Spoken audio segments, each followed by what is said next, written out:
এগুলো হচ্ছে general features of malignancy. Fever কিছু কমন আছে, general features of malignancy. State the principles of treatment of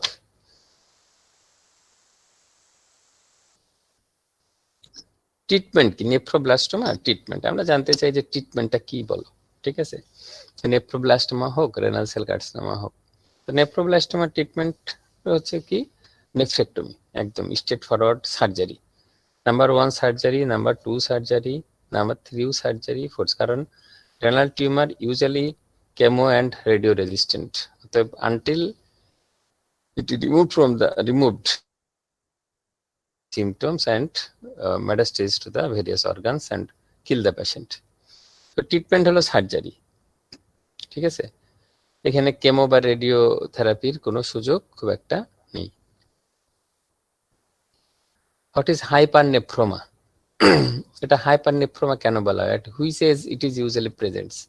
এই renal cell কার্সিনোমারই অনেকগুলো নাম আছে, একটা আছে হাইপারনেফ্রোমা, একটা আছে Grawitz tumour, renal cell carcinoma, এগুলো সব রেনাল সেল কার্সিনোমারই নাম। হাইপারনেফ্রোমা কেন বলা হয়? হাইপার মানে এখানে বলা হচ্ছে যে উপরের দিকে, ঠিক আছে? যখন এরকম টিউমার হয়, দেখা যাচ্ছে অপারেশন করার পর দেখছে most of the tumour arise from the upper pole of the kidney. হয়তো এই টিউমার গুলো মেবি সুপ্রারেনাল গ্ল্যান্ড থেকে আসছে, ঠিক আছে? এই জন্য ওর নাম অনেক সময় বলা হয়তো হাইপারনেফ্রোমা। ইউজুয়ালি এটা একটা মিসনোমার। সাধারণত কোন এজে এটা হয়? এল্ডারলি এজ গ্রুপ, অ্যাবভ 60 আর অ্যাবভ 50 60 এরকম এজ গ্রুপের পেশেন্টের এগুলি বেশি হয়। ইনভেস্টিগেশন কি করবা এই টিউমারের? হচ্ছে আল্ট্রাসোনোগ্রাফি। এসি চালানো যায় না। আল্ট্রাসোনোগ্রাফি করলে আমাদের এটা একটা non invasive less expensive investigations. এটা তোমাকে একটা ক্লু দিবে যে কি এরপরে কি ইনভেস্টিগেশন করা যাবে। তাহলে একটা আছে আল্ট্রাসোনোগ্রাফি, আর কি ইনভেস্টিগেশন করা যায় এই টিউমারের? আল্ট্রাসোনোগ্রাফি, সিটি স্ক্যান, ঠিক আছে?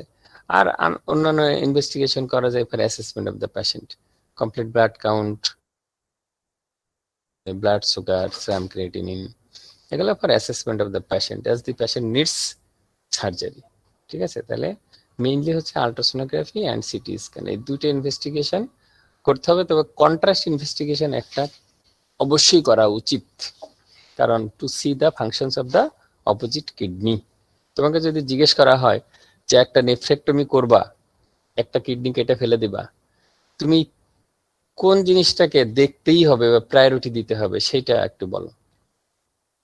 এর অ্যান্সার কি হবে? অ্যান্সার হবে হচ্ছে to see the function of the opposite kidney. তাহলে এইটা দেখার জন্য তোমার একটা কন্ট্রাস্ট ইনভেস্টিগেশন করতে হবে। সের মধ্যে কি একটা হচ্ছে যে হয় ইন্ট্রাভেনাস ইউরোগ্রাফি অথবা contrast CT scan of the KUB region. তাহলে অপোজিট কিডনির স্ট্যাটাসটা দেখা গেল। কারণ তুমি দেখছো অপোজিট কিডনি একজনের হয়তো নাই, single kidney affecting tumour. So this patient needs counseling of the patient and attendance. JU needs dialysis after nephrectomy. The patient needs nephrectomy, absolutely needs nephrectomy, but the patient needs dialysis, needs dialysis after surgery. So you should counseling the patient about dialysis, about treatment options, about everything of the disease.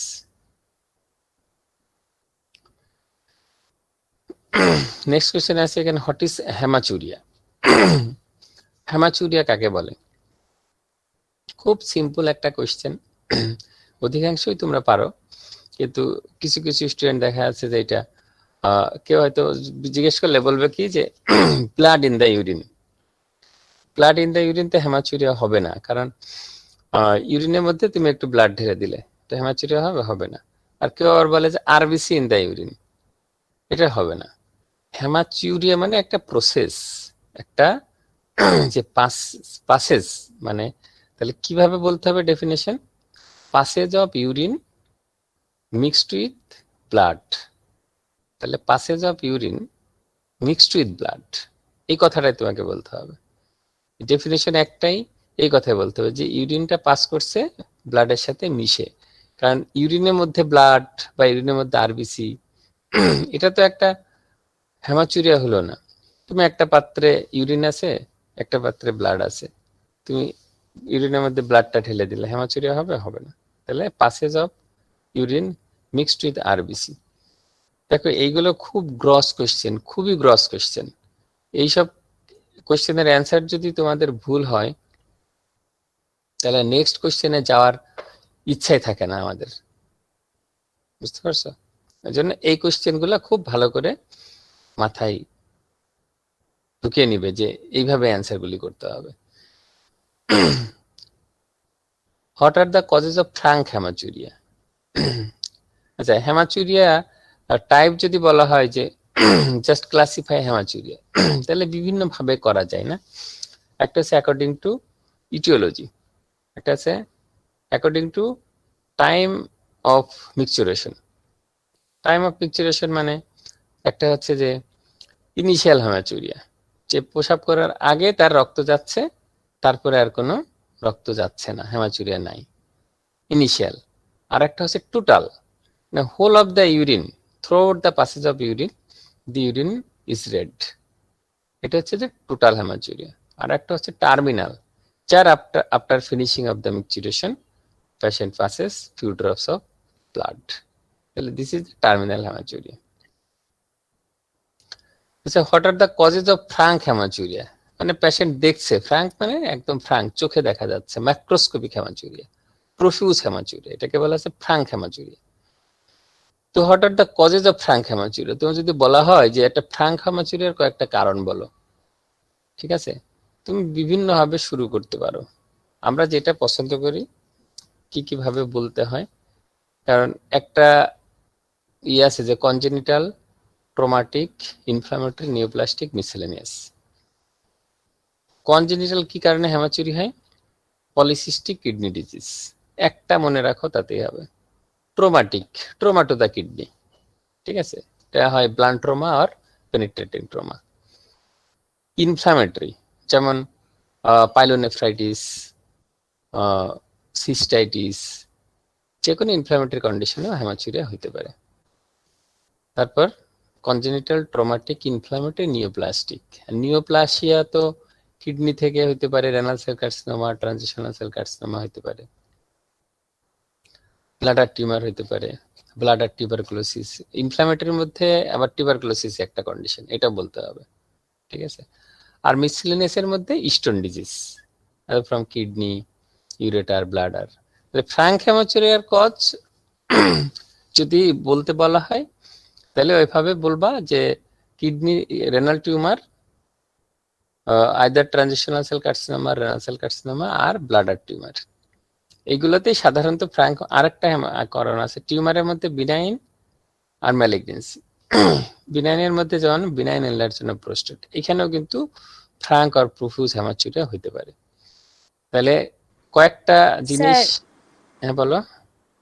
Gross haematuria আর frank haematuria কি একই? একই, gross haematuria, frank haematuria, macroscopic haematuria, ঠিক আছে, এগুলো সব একই।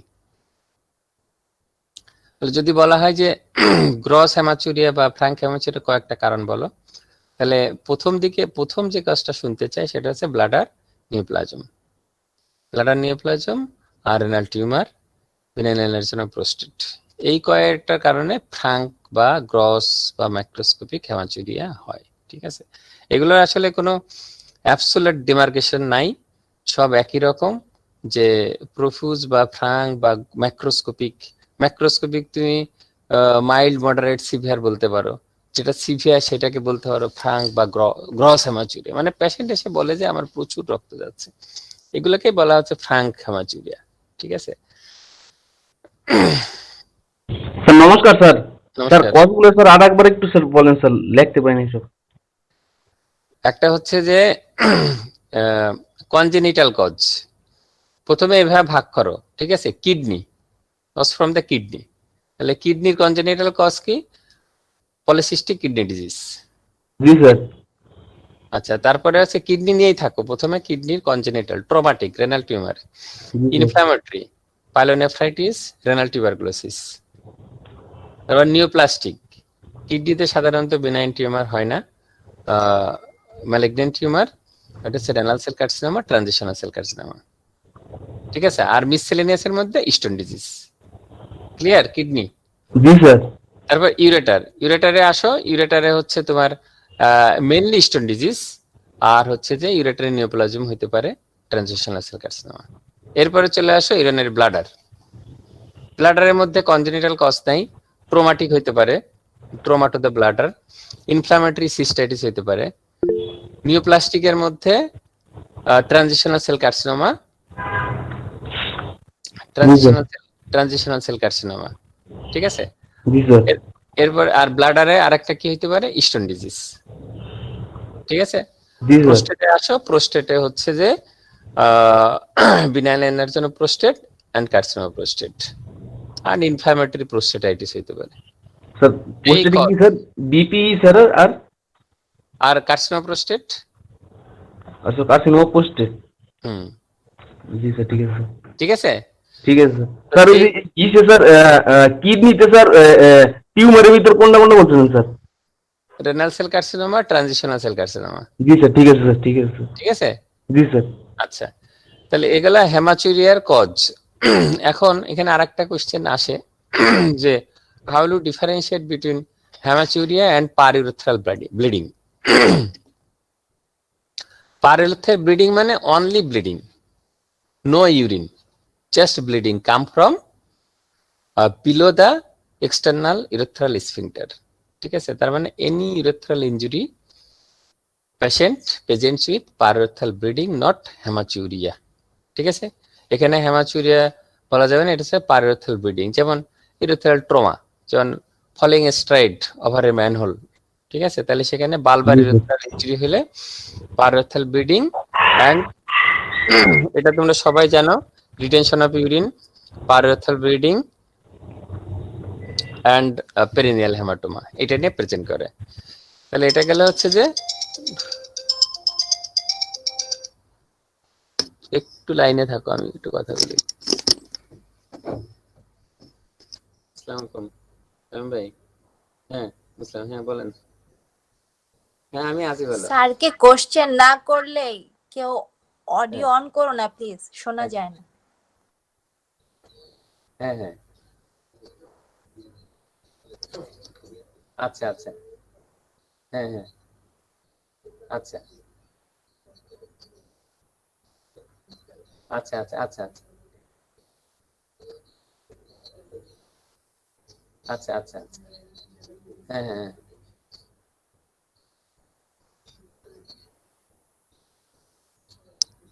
ও হ্যাঁ,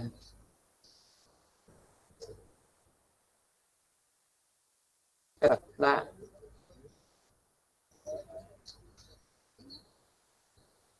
আমি বুঝতে পারছি। আমি জানতাম না জিনিসটা। হুম হুম হুম হুম হুম,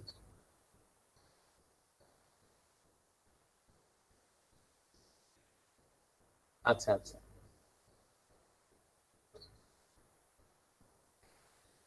হ্যাঁ হ্যাঁ, আচ্ছা আচ্ছা,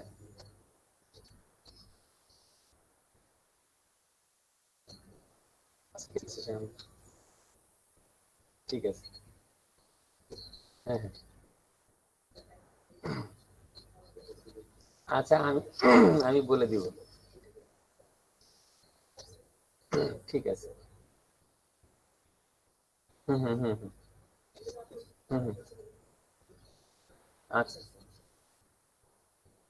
আচ্ছা, ঠিক আছে আমি ভাই, সমস্যা নেই। আচ্ছা, থ্যাংক ইউ থ্যাংক ইউ। ওকে, জি জি জি জি, আচ্ছা আচ্ছা আচ্ছা।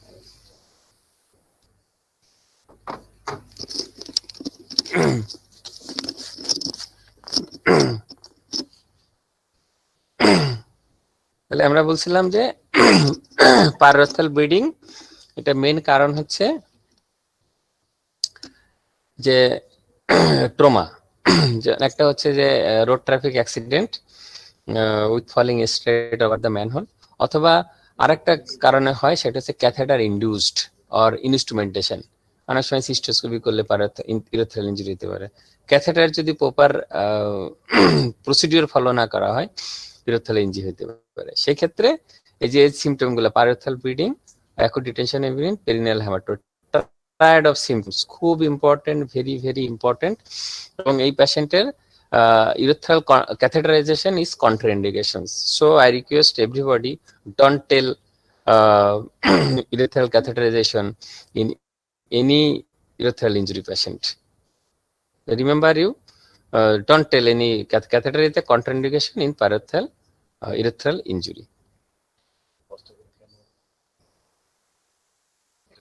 এটা contraindication কেন? Why it is contraindication? Contraindication, এর principle of treatment হচ্ছে if there is a urethral injury, just rest to the affected part, injured part. কারণ যদি তুমি আবার প্রসিডিউর করো কোনো ক্যাথেটারাইজেশন, সেই ক্ষেত্রে পার্শিয়াল ইনজুরি যদি হয় কমপ্লিট ইনজুরি হয়ে যাবে, অথবা কমপ্লিট ইনজুরি হয়ে দুইটা এন্ড কাছাকাছি আছে কিন্তু ক্যাথেটার করার সময় দেখা যাচ্ছে দুইটা এন্ড আরো বেশি সেপারেটেড হয়ে যাচ্ছে। তখন যখন করা হয় তখন এত বেশি তখন তার প্রগনোসিসটা খুব খারাপ হয়, আবার রিস্ট্রাকচার হয়, এটা ভালো হইতে চায় না। কারণ এখানে স্পঞ্জি ফাইব্রোসিস হয়। তুমি শুধু এইটুক জেনে রাখো যেখানে কন্ট্রাইন্ডিকেশন, কেন contraindication? Due to partial rupture turns into the full rupture, or if there is full rupture, the both end of the ruptured part will be separated after catheterization. So I never do catheterization. Now how will you relieve the retention of urine in these patients? Just I shall do the suprapubic cystostomy, and reconstruction of the urethra will be done after at least after 3 months, not before 3 months. 3 months, 4 months, 6 months, just after 3 months. Okay, not 6 weeks later, after 3 months. এই জিনিসগুলো মাথায় রাখবা। তো এখানে এই রিলেশনে একটা কথা আমি বলি যে how will you proceed to catheterize the patient? খুব ইম্পর্টেন্ট কোশ্চেন। এই কোশ্চেনগুলো তোমাদের পারতেই হবে। আমি জানি সবাই জানো, তাও আমি একটু খুব সংক্ষেপে বলে দিই যে পেশেন্টের position in case of male supine position, and in case of female lithotomy positions. Next, just to follow the operative procedures. After antiseptic washing and drying, just you introduce the Jasoken jelly within the urethra. কতটুকু Jasoken jelly দিবা? This is very important.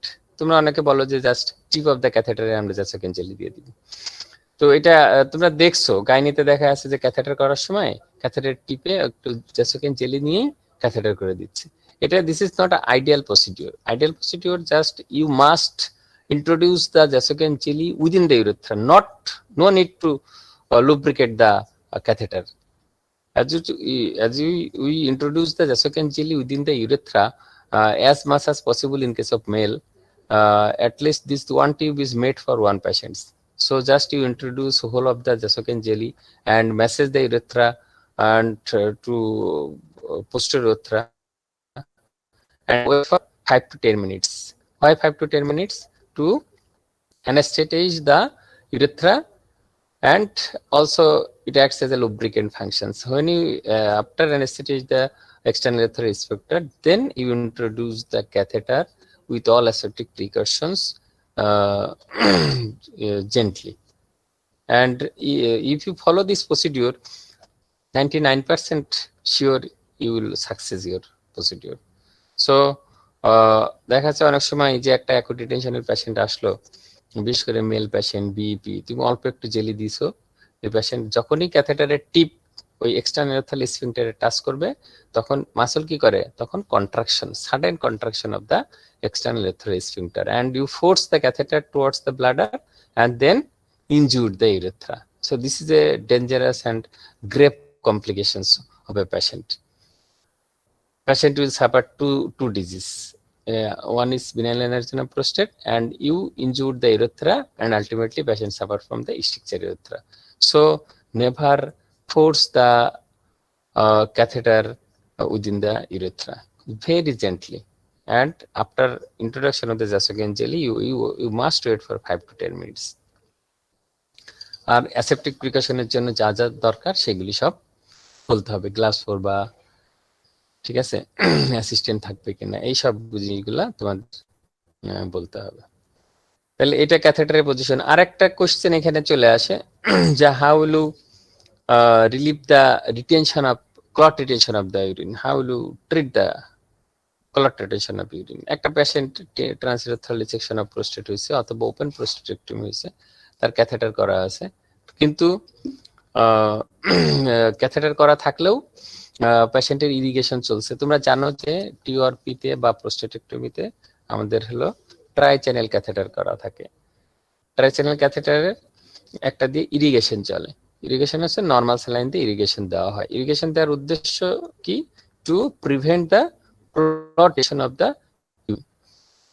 তারপরেও দেখা যাচ্ছে অনেক সময় হেমাচুরে এত বেশি হয় যে যে ফ্লোতে তুমি দিচ্ছ তাতে হচ্ছে যে ক্লটটা প্রিভেনশন হচ্ছে না, ক্লট হয়ে গেল, রিটেনশন অফ ইউরিন হয়ে গেল।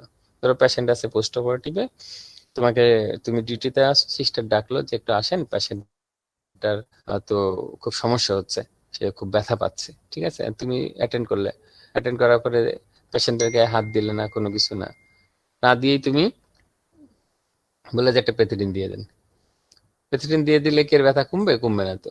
তারপরে আবার ডাকছে, আবার পেথিডিন দিয়ে দিলে, তাহলে কি হবে? পেশেন্টের আরো কমপ্লিকেশনটা বেড়ে যাচ্ছে। তাহলে you must examine the patient, মানে কোথায় ব্যথা, কি কারণে ব্যথা, সেখানে হাত দাও, দেখো যে ইউরিনারি ব্লাডারটা ডিস্টেন্ডেড হয়ে আছে, ঠিক আছে, এবং ইরিগেশনটা দিচ্ছ, এটা আসতেছে না। তাহলে এই পেশেন্ট ম্যানেজ করতে গেলে প্রথম এট ফার্স্ট যে কাজটা তোমাকে করতে হবে, প্রথমে অ্যাটেন্ড করেই যখনই you diagnose the patient this is a case of clot retention, just first কাজ হচ্ছে stop the irrigation of the patient. যে ইরিগেশনটা হচ্ছে এটাকে স্টপ করে দেবে। তো ইরিগেশনটা স্টপ করে দিলে তাহলে কি হচ্ছে? To prevent further distinction of the urinary bladder, urinary bladder further distinction. and তারপর quick assessment of the patient, যে পেশেন্টের ব্লিডিং হচ্ছে, তার পালস, ব্লাড প্রেশার এগুলো ঠিক আছে কিনা। যদি পেশেন্টের নিডস হয় যে ব্লাড ট্রান্সফিউশন দেওয়া লাগবে, তাহলে সেক্ষেত্রে তোমার ইমিডিয়েট ব্লাড ট্রান্সফিউশন অ্যারেঞ্জ করতে হবে। এবার তুমি রিটেনশন রিলিভ করার জন্য কি কাজ করতে পারো? প্রথম যে কাজটা করতে পারো সেটা হচ্ছে যে টমি সিরিঞ্জ আছে একটা, টমি সিরিঞ্জ দিয়ে try to remove the clot. যে ইউরিন যে চ্যানেলতে আসছে ওর ভিতর টমি সিরিঞ্জটা সেট করে just suction through Tommy syringe and try to remove the clot. If the clot removed with your trisyringes, you will success and retention will be cleared, and you will again start the irrigation. And if it is not, if failed, it is not possible to remove the clot by Tommy syringe, then what will you do? Just next step you will do or try to change the catheter by a new one, replace. This catheter will be removed and replaced by new catheter. So অনেক সময় এখানে এটা করলেও এটা হয়ে যায়। তাতেও যদি রিটেনশন রিলিভ না হয়, নেক্সট কাজ কি? Just transfer the patient to the operation theatre and remove the clot through cystoscopy. Cystoscopy দিয়ে তুমি ইলিক্স ইভাকুয়েটেড দিয়ে just all of the clot will be removed and then again put a trichannel catheters. And if the cystoscopy is not available, especially in the hospital, in Thana level, then you will suprapubic approach, go for suprapubic approach and open the urinary bladder and remove the clot and again start the irrigations. This is the short management of the clot retention of urine. Sir হসপিটালে যদি clot retention নিয়ে আসে, ওই ক্ষেত্রে আমি কি treatment করব? Same treatment sir. ওই হসপিটালে ধরো একটা পেশেন্ট ধরো তুমি ইমার্জেন্সিতে আসো, পেশেন্টের হিস্ট্রি দিল যে ব্লাড যাচ্ছিল, এখন প্রসাব বন্ধ হয়ে গেছে, তুমি হাত দিয়ে দেখলে পেশেন্টের ক্লট, পেশেন্টের রিটেনশন হয়ে আছে, ব্লাডার ইজ ডিস্টেন্ডেড। সেক্ষেত্রে তুমি কি করবে? একটা ক্যাথেটার করবা, ট্রাইচ্যানেল ক্যাথেটার। পেশেন্টের ক্যাথেটার ধরো করা নাই, ট্রাইচ্যানেল ক্যাথেটার দিয়ে তুমি দেখো, যদি চলে আসে ভালো, ইরিগেশন দাও, ক্লট রিটেনশন যদি রিলিভ হয়ে যায় ভালো, তারপর নেক্সট তুমি ইনভেস্টিগেশন করবা ডেফিনিটিভ ট্রিটমেন্টের জন্য, ঠিক আছে। এখন ধরো ক্যাথেটার তো আসছে না, তো তোমার প্রথম কাজ কি হবে? পেশেন্টকে রিটেনশন রিলিভ করতে হবে এনি হাউ, যদি সব ফ্যাসিলিটিস অ্যাভেলেবল থাকে, পেশেন্ট যদি if the patient is fit for surgery, then you will transfer the patient to operation theater and you will do cystoscopy, remove the clot and do the definitive surgery if the patient will be fit for surgery. And if the patient is not fit for surgery, you'll catheterize the patient, and if failed, you use suprapubic approach, just remove the clot. ঠিক আছে, এইভাবে তুমি এটা manage করতে পারো। এটা গেল তাহলে haematuria with retention of urine with investigation tumour. Sir একটা কোশ্চেন বলো। স্যার হচ্ছে আমরা কি সব সময় হেমাচুরিয়ার পেশেন্টের ক্ষেত্রে ট্রাই চ্যানেল করব স্যার? Yes, yes, yes. সব সময় জি sir. patient present with hematuria, you must introduce a tri-channel catheter. তোমার টার্গেটই থাকবে two prevent the clot formation any hematuria patient। ঠিক আছে, দেখো তোমার আরেকটা কোশ্চেন আমি এখানে পড়াই, রিটেনশন অফ ইউরিন। তোমরা জানো রিটেনশন কাকে বলে? Inability to passage of urine in spite of full bladder. Patient is full bladder but inability to void. তো এরকম একটা পেশেন্ট যদি আসে সেটাকে আমরা বলি রিটেনশন। এর মধ্যে অ্যাকুট রিটেনশন আছে, ক্রনিক রিটেনশন আছে। রিটেনশনের কজ তো তোমরা সব জানো, পিনিয়ানাল prostate in elderly patient, stricture urethra, impacted calculus at the prostatic urethra, meatal stenosis, এগুলো সব হচ্ছে যে রিটেনশন অফ ইউরিনের পেশেন্ট। তো most of the patient present at elderly age group বা রাপচার ইউরেথ্রা রিটেনশন অফ ইউরিনের পেশেন্ট। যাক, এটা তোমরা পারবা। তো মোস্ট অফ দ্য পেশেন্ট আসে হচ্ছে যে এল্ডারলি এজ গ্রুপ। এর মধ্যে কিছু পোর্শন আসে অ্যাকুট রিটেনশন অফ ইউরিন, সেক্ষেত্রে তুমি জাস্ট একটা just to catheterize the patient and relieve the symptoms, and then you will investigate the patient and treat the patient definitely. এখন একটা পেশেন্ট আছে অ্যাকুইট এন্ড ক্রনিক, এটাও জানো acute হচ্ছে painful, chronic হচ্ছে পেইনলেস।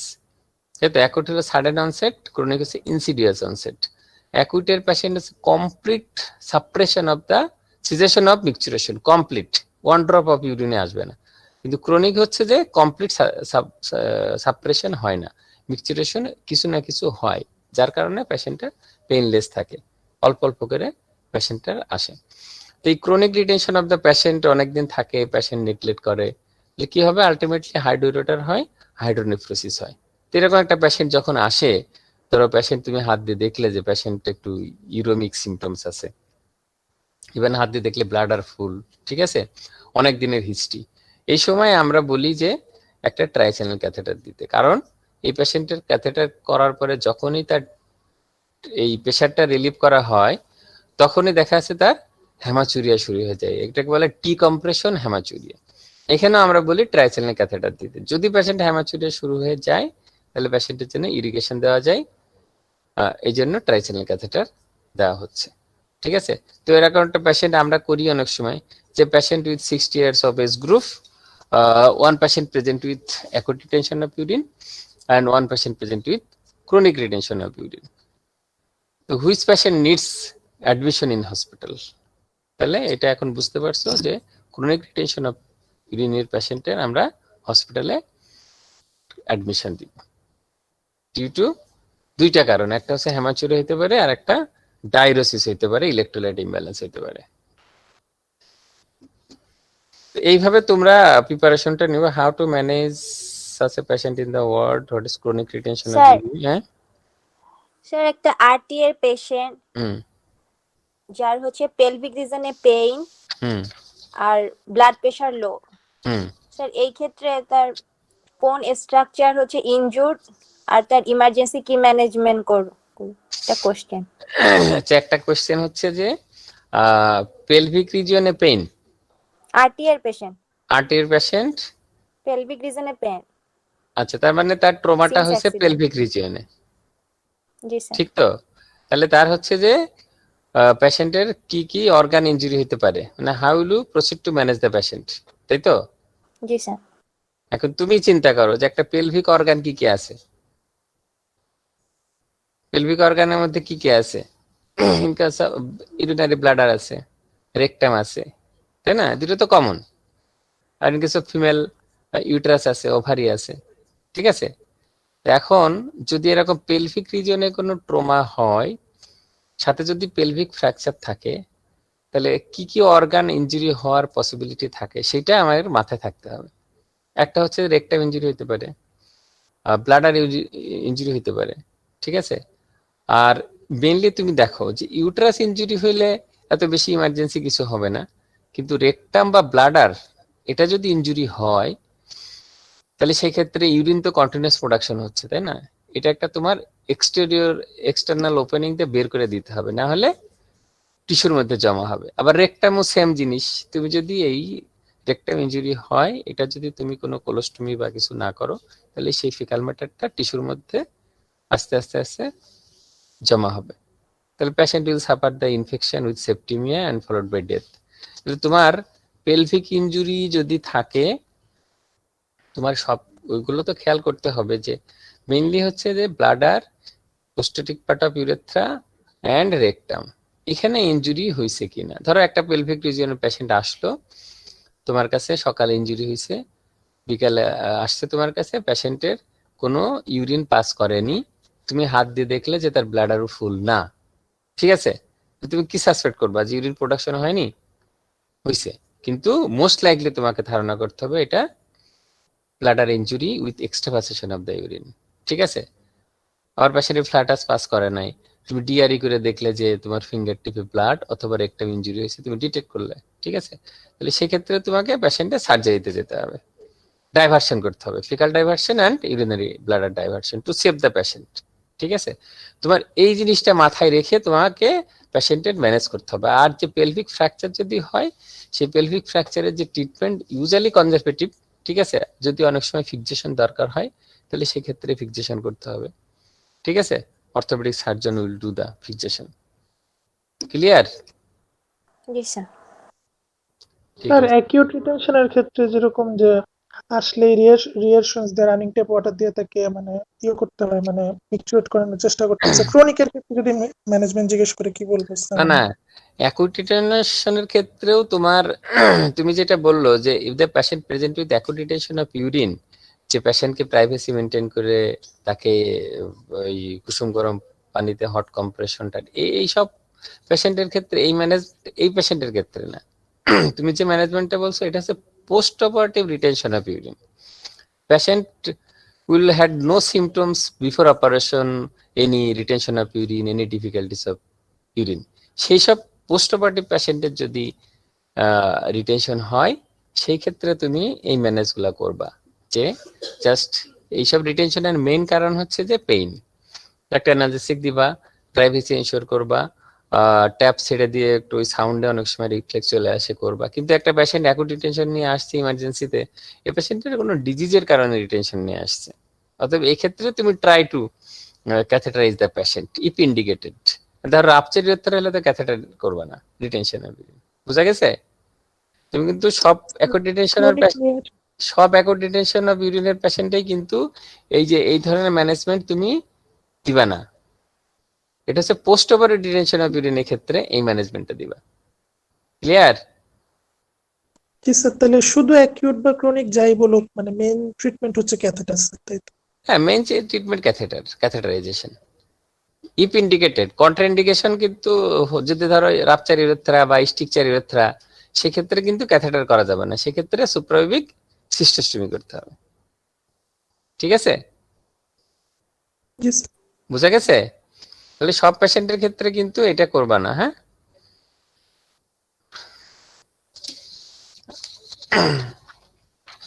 কোশ্চেন থাকলে করো। স্যার ইউনিল্যাটারাল হাইড্রোনেফ্রোসিসের কজগুলো কি sir? Sir unilateral hydronephrosis sir. আচ্ছা, হাইড্রোনেফ্রোসিস মানে হচ্ছে aseptic dilatation of the kidney due to partial আর complete outflow of the urine, ঠিক আছে। তো ইউনিল্যাটারাল হাইড্রোনেফ্রোসিস, তাহলে তুমি একটা চিন্তা করো যে ইউনিল্যাটারাল হাইড্রোনেফ্রোসিস হইতে গেলে তোমার কজটা কোথায় হইতে হবে? ইউরেটারে। ওই কিডনির যে ইউরেটার, ধরো রাইট কিডনি, তাহলে রাইট ইউরেটার, ঠিক আছে। লেফট কিডনি যদি হয় লেফট ইউরেটার, তাহলে কজ হইতে হবে ইউরেটারে। ইউরেটারের পেলভিউরেট্রিক জাংশন থেকে বেসিক ইউরেট্রিক জাংশন পর্যন্ত যে কোনো কজ হইতে পারে।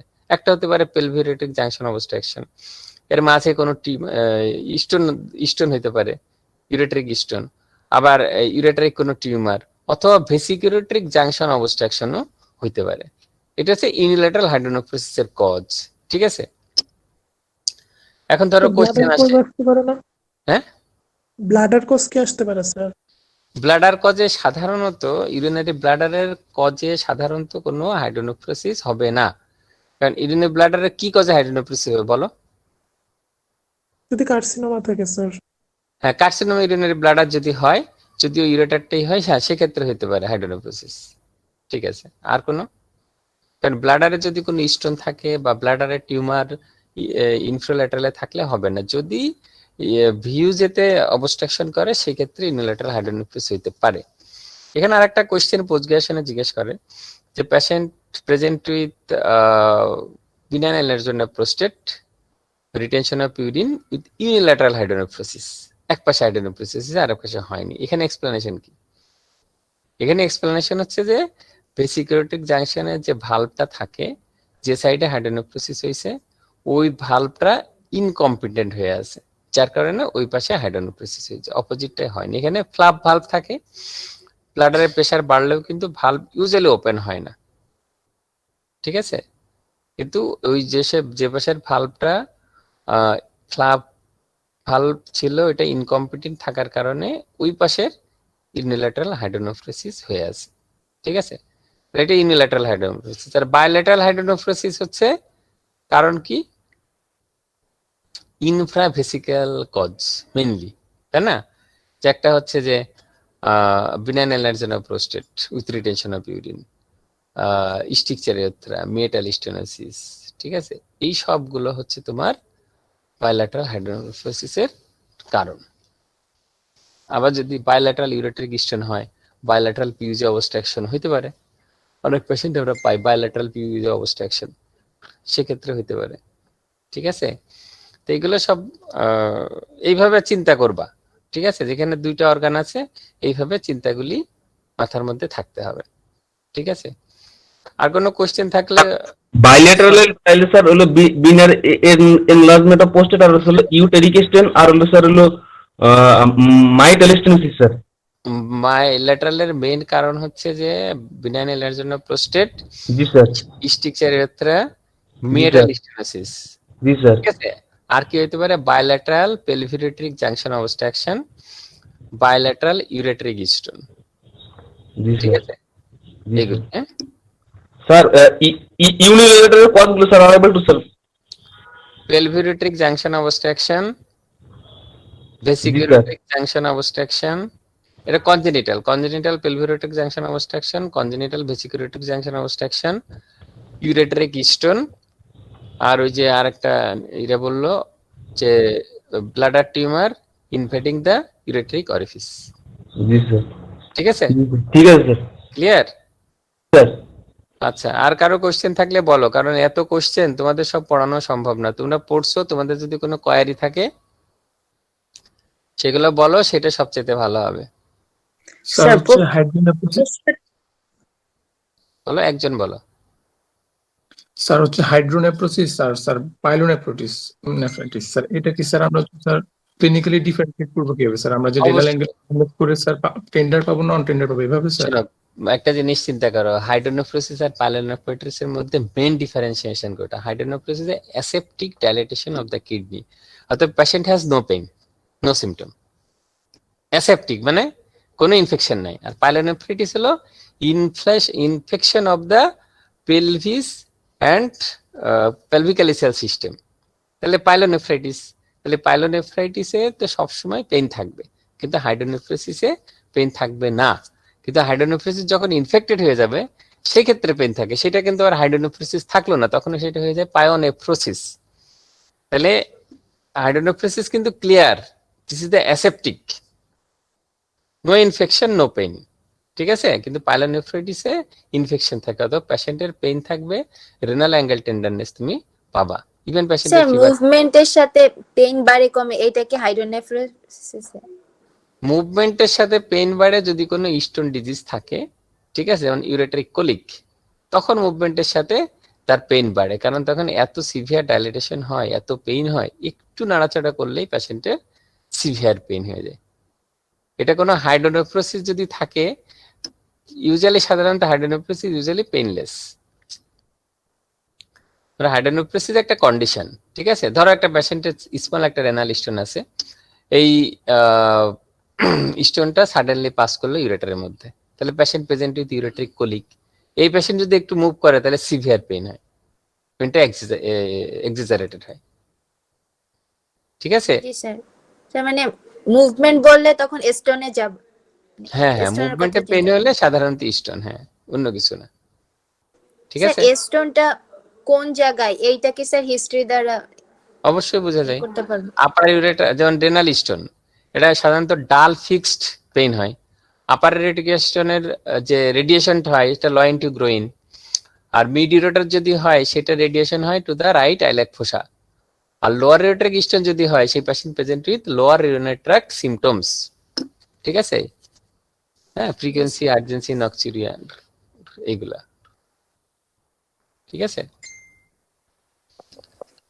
স্যার আমার একটা কোশ্চেন ছিল স্যার। বলো বলো বলো। স্যার হচ্ছে আমি একটা মানে ওটিতে দেখছিলাম স্যার হচ্ছে রাইট ইউরেটারিক স্টোন ছিল স্যার, কিন্তু যখন স্টোনটা স্যার হচ্ছে মানে ওই যে লেজার করে হচ্ছে ভাঙছিল, এরপরেই স্যার পাস আসা শুরু হয়েছে স্যার। তো স্যার সেই ক্ষেত্রে স্যার হচ্ছে ওই সার্জারিটা স্যার হচ্ছে পোস্টপোন করা হয়েছে আর কি। মানে এখানে স্যার এই যে পাস আসার কারণে স্যার এটা আমি কেন পোস্টপোন করব স্যার, মানে এই জিনিসটা আমি বুঝি না স্যার। একটা হলো তোমারে বলি যে যদি ইউরেট্রিক স্টোন থাকে অনেকদিন যাবত, দেখা যাচ্ছে ম্যাক্সিমাম পেশেন্টেরই এরকম একটা অ্যাসিম্পটোমেটিক পাস থাকে, ইনফেকশন আছে, পাস আছে কিন্তু সিমটম নাই, এটা অনেক পেশেন্টেরই আমরা পাই। আর এটা পোস্টপোন করার উদ্দেশ্য, যখন পাস থাকে বা কোনো ইনফেকশন থাকে বডিতে, তখন ওই টিস্যুগুলা কি হয়ে যায়, ফ্রায়াবল হয়ে যায়, ফ্রায়াবল একদম, ঠিক আছে? এখন আমি যদি এই স্টোনটা অপারেশন করতে যাই, আমি যদি কোনো ফ্র্যাগমেন্টেশন করতে যাই লেজার দিয়ে বা যেভাবেই হোক, তখন কি হবে, ওই ইউরেটারের মিউকোসা ইনজুরি হবে, ইভেন ইউরেটারটা পারফোরেশন হয়ে যায়, ইভেন ইউরেটারের মাসল সহ একদম সেপারেটেড হয়ে যায়, ঠিক আছে? এখন স্টোন অপারেশন করতে যদি ইউরেটার ইনজুরি হয় বা ইউরেটার যদি কমপ্লিট সেপারেশন হয়ে যায়, তখন তো তোমাকে ওপেন সার্জারি করার কোনো ছাড়া কোনো উপায় নেই। অতএব just to you put a DJ stent, just to rest to the patient and operative area. Just after 3 to 4 weeks, when the infection is over, ureter again আবার নর্মাল যখন হয়ে যাবে তখন তুমি উইল ডু দ্য সার্জারি, ঠিক আছে? তখন ureter ইনজুরির chance কমে যাবে। এই কারণে এই ইনফেকশন থাকলে এসব সার্জারি করা হয় না। যেমন অ্যাকুট কোলিসিস্টাইটিস, আমরা সাধারণত অ্যাকুট কোলিসিস্টাইটিস পেশেন্টে কি করি, কনজারভেটিভ ট্রিটমেন্ট, তাই তো? তার কোলিসিস্টেক্টমি কখন করি, 6 সপ্তাহ পরে। এটা দুইটা কারণ, একটা হচ্ছে যে যখন ইনফেকশন হয় টিস্যু ফ্রায়াবল থাকে তখন ইনজুরি হওয়ার চান্স বেশি, দেখা যাচ্ছে তুমি সিস্টিক ডাক্টের ওখানে ক্লিপ করলে ইনজুরি হয়ে গেল, সিবিডি থেকে একদম উঠে চলে আসলো, this is a very very dangerous complication, ঠিক আছে? কমন বাইল ডাক্ট ইনজুরি, এই জন্য এটা সাধারণত অ্যাভয়েড করা হয়। আর একটা হচ্ছে যে অ্যাকুট ইনফেকশন থাকলে অ্যাডহেশন থাকে, ফ্লেগবোন হয়ে যায়, আচ্ছা আশেপাশের অর্গানের সাথে লেগে থাকে, অ্যাডহেশন হয়ে যার কারণে এটা করা হয় না, এই কারণে তোমার এটা পোস্টপোন করা লাগে। জি sir, thank you sir. Okay, আর কারো কোনো কোশ্চেন থাকলে বলো। Sir how to assess post voidal residue যদি বলে স্যার, তাহলে কি আমি আল্ট্রাসোনোগ্রাফি, ক্যাথেটার, ইন্টারভেনাস ইউরোগ্রাফি এইভাবে অ্যানসার করব নাকি স্যার কিভাবে অ্যানসার করব স্যার? আচ্ছা, পোস্ট ভয়েডাল রেসিডুয়াল ইউরিন দেখার হচ্ছে যে সবচেয়ে ভালো প্রসিডিওর হচ্ছে যে আল্ট্রাসোনোগ্রাফি, কারণ this is non invasive painless investigation, ঠিক আছে? Just ask the patient to void and then you will do the ultrasonography and measure the post-voidal residual urine, ঠিক আছে? এটা this is the best way of measurement of the post-voidal residual urine। আর কি করা যায়, exact মেজারমেন্টটা তুমি এখানে পাবা। আর যদি কোনো ফ্যাসিলিটি নাই, ঠিক আছে, ক্যাথেটার আছে, পেশেন্টের প্রসাব করার পরে বলছে আমার প্রসাব থেকে যাচ্ছে, তখন তুমি প্রসাব করার পরে ক্যাথেটার করে দেখো কতটুকু ইউরিন আসে, ধরো নাই, আল্ট্রাসোনোগ্রাফি এমন জায়গা আছে নাই, তখন তুমি এটা করে দেখতে পারো, ঠিক আছে?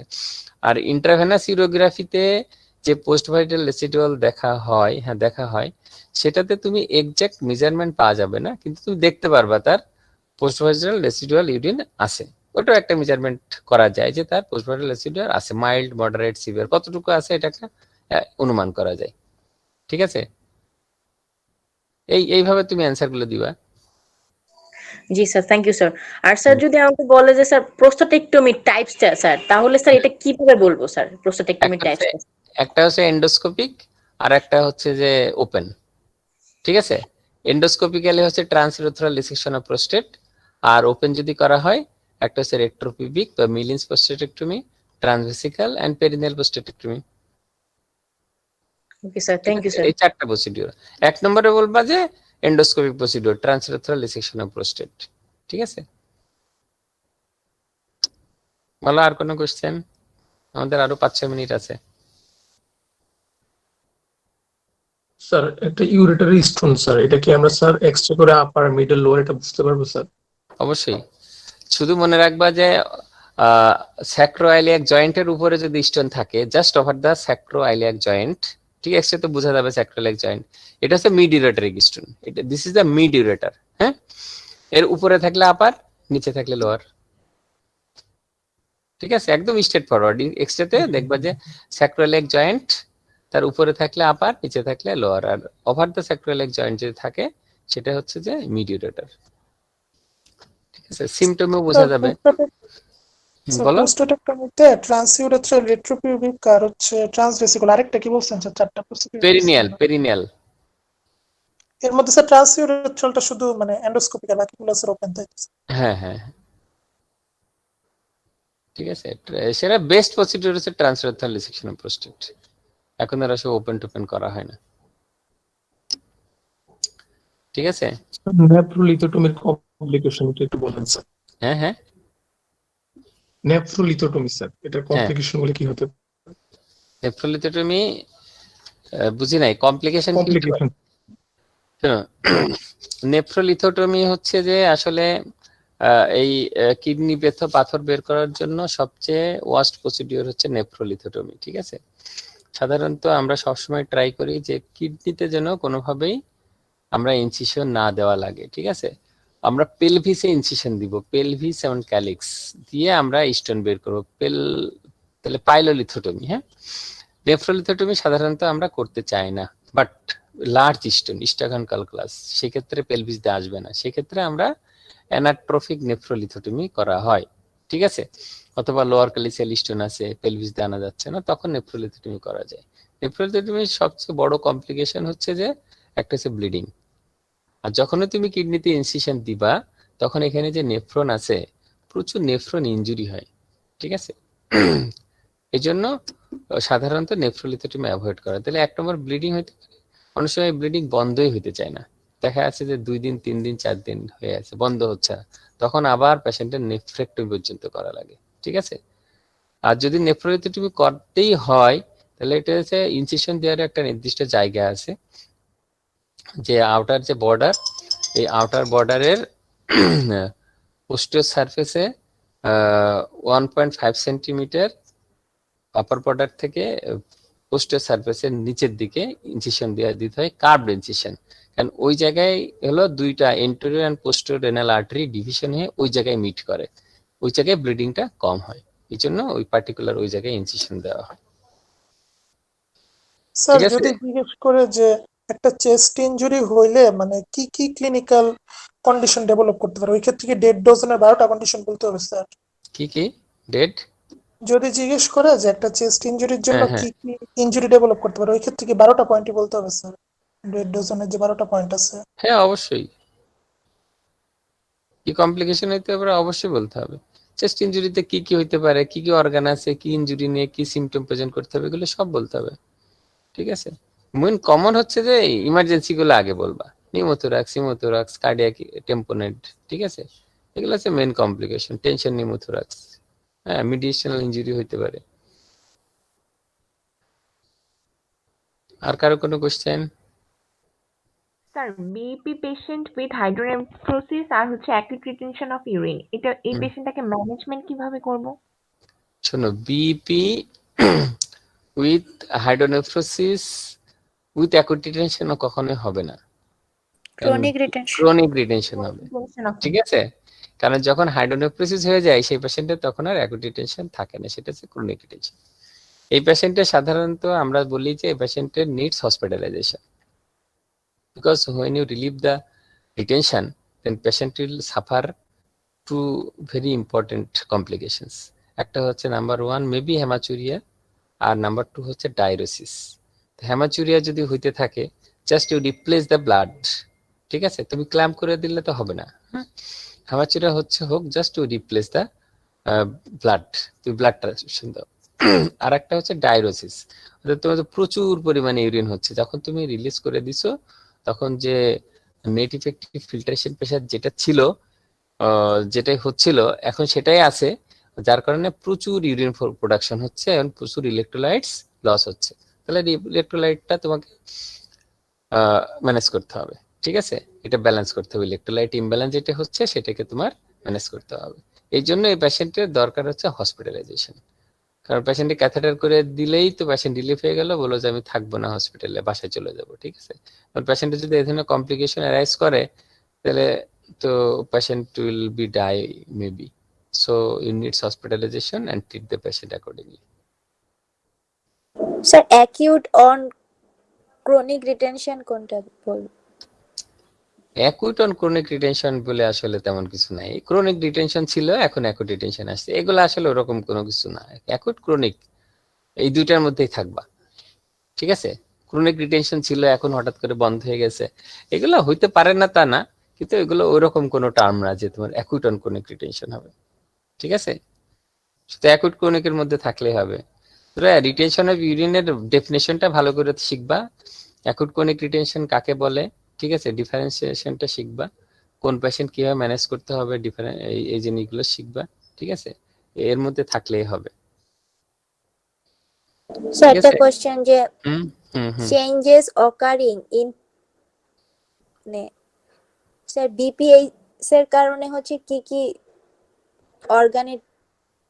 হ্যাঁ বলো, এটা তো তুমি খুব ভালো করে জানো, একটা বিনানোর জন্য পোস্টেটের জন্য কি কি মানে অ্যানাটমিক্যাল চেঞ্জ হতে পারে। একটা হচ্ছে পোস্টেরিয়র ইউরেথ্রাতে কি হতে পারে, তাই না, পোস্টেটিক ইউরেথ্রা বা পোস্টেরিয়র ইউরেথ্রা, তাহলে এটা কি হবে, লেনদেনই হবে, লম্বা হয়ে যাবে, লেনদেনই হবে, ডাইলেটেশন হবে, টর্টোয়াস হবে, ঠিক আছে, পোস্টেটিক ইউরেথ্রা। ব্লাডারে কি চেঞ্জ হবে, ট্রাবিকুলেশন, স্যাকুলেশন, ডাইভার্টিকুলেশন। ইউরেটারে কি হবে, হাইড্রোইউরেটার। কিডনিতে কি হবে, হাইড্রোনেফ্রোসিস, ঠিক আছে, এই চেঞ্জগুলি হবে। বুঝা গেছে? তো ঠিক আছে, আমাদের টাইম শেষ। তোমাদের জন্য শুভকামনা থাকলো। তোমাদের পরীক্ষার ডেট মনে হয় সম্ভবত দিয়ে দিছে, তোমরা জেনে থাকবা, তো ওইভাবে প্রিপারেশন নাও। আর আমরা চিন্তা করছি তোমাদের এখানে নিয়ে আসার, তোমাদের সরাসরি আমরা ক্লিনিক্যাল ক্লাসগুলো একটু নিতে চাই, ঠিক আছে। তোমরা কি আসতে রাজি তো নাকি? জি স্যার, আমরা আসতে রাজি স্যার। কিন্তু তোমাদের একটা স্যার এখন হেল্পফুল হবে, মাথায় রাখবা যে এটা কিন্তু আনঅফিশিয়াল, ঠিক আছে। এটা কারোর কোনো জোর জবরদস্তি কিছু নাই, তোমাদের ভালোর জন্য। জীবনের ঝুঁকি, স্বাস্থ্য ঝুঁকি তোমাদেরও আছে, আমাদেরও আছে। তারপরেও আমরা চাই যে তোমাদের সরাসরি আমরা কিছু ক্লাস নিতে, যাতে পরীক্ষায় তোমরা ভালো করতে পারো, ঠিক আছে। তো আমার রিকোয়েস্ট থাকবে তোমরা সবাই আসবা, স্বাস্থ্যবিধি মেনে চললে আশা করি কোনো সমস্যা হবে না, ঠিক আছে। স্বাস্থ্যবিধিগুলো মেনে মাস্ক পরে ফিজিক্যাল ডিস্টেন্স বজায় রেখে যদি আমরা চলি, নাকে মুখে হাত না দিলে হলো, হাতটাকে একটু কন্ট্রোল করবা, যে কিছুক্ষণ পর পরই নাকে হাত দেওয়া, মুখে হাত দেওয়া, এটা হলো সবচেয়ে খারাপ, বুঝতে পারছো। তোমরা এখন যখন বাসায় আসো, নাকে মুখে হাত দেওয়ার প্র্যাকটিসটা কমাই দিবা, এটা মানুষের একটা হ্যাবিট, ঠিক আছে, এটা অভ্যাস করলেই হয়। আমি নিজেই এখন দেখেছি, আমার নাকে মুখে এখন হাত দিতে গেলেই মনে হয় যে না, হাতটা দিব না, অভ্যাস হয়ে গেছে। হাতে একটু হেক্সিসল দিই, চুলকাচ্ছে, হেক্সিসল দিয়ে বা স্যানিটাইজেশন করে তারপরে আমি ওইটা চুলকাই বা মুখে হাত দিই, এমনি আমি হাত দিই না এখন, আর অভ্যাস হয়ে গেছে এটা। তোমরা এটা আশা করি করবা, আর ওইভাবে তোমাদের যখন ডেট হবে তোমরা চলে এসো সবাই, ঠিক আছে। তো ঠিক আছে, সবার জন্য শুভকামনা, থ্যাংক ইউ এগেন। আসসালামু আলাইকুম।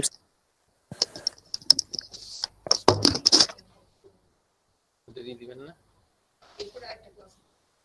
আচ্ছা এবার ক্লাস কি নিতে আসবে?